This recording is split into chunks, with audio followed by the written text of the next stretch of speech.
हम जहां जहां आसक्त हो रहे हैं उसमें हमारे मन का केवल भ्रम है।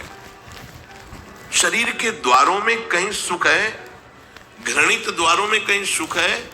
अगर सुख होता तो इनके भोगने के बाद हृदय कह देता कि अब कछुनाथ न चाहिए मोरे, शांत हो जाता।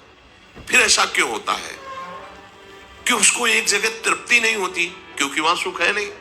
फिर सोचता है शायद उसमें हो, उसमें हो, उसमें हो। पूरे के पूरे युग के युग व्यतीत हो गए, कल्प के कल्प व्यतीत हो गए भोगते हुए, क्या सुख मिला? क्या स्त्री शरीर सोचता है पुरुष शरीर में सुख है, पुरुष शरीर सोचता है स्त्री शरीर में सुख है, या आदि आदि।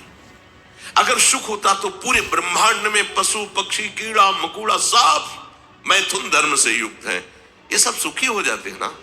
जो जितना भोगा सकते उतना ही दुखी। देख लो, अशांत, क्लिष्ट, परेशान और पापाचरण युक्त, ये क्या है? मन को समझाइए। वैरागी भगवत मार्ग का पथिक मन के द्वारा ऑपरेशन करता है हर वस्तु का। ये सब इसको ऐसा ना समझे कि बड़ी गुप्त बातें हैं।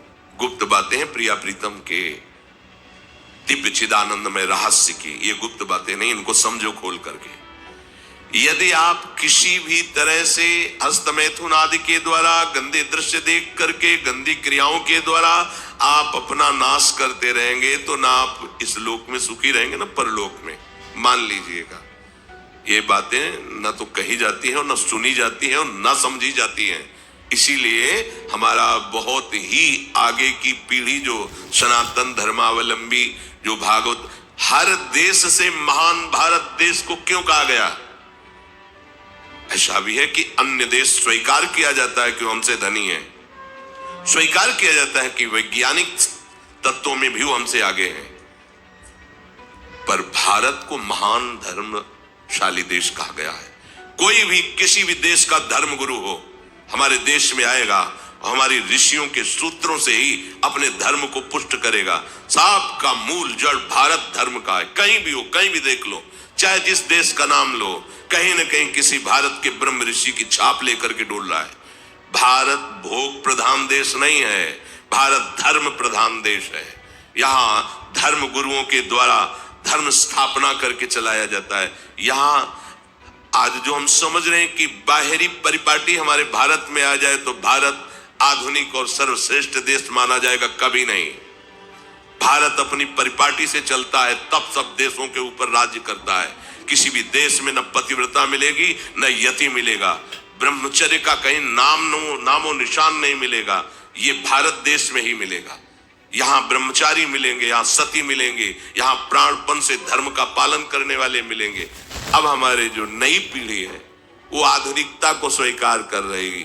गर्लफ्रेंड, बॉयफ्रेंड, कौन सा रिलेशन है? Live in relation. ये हमारे कहीं किसी भी धर्म ग्रंथ में लिखा हो तो आप बता दीजिए।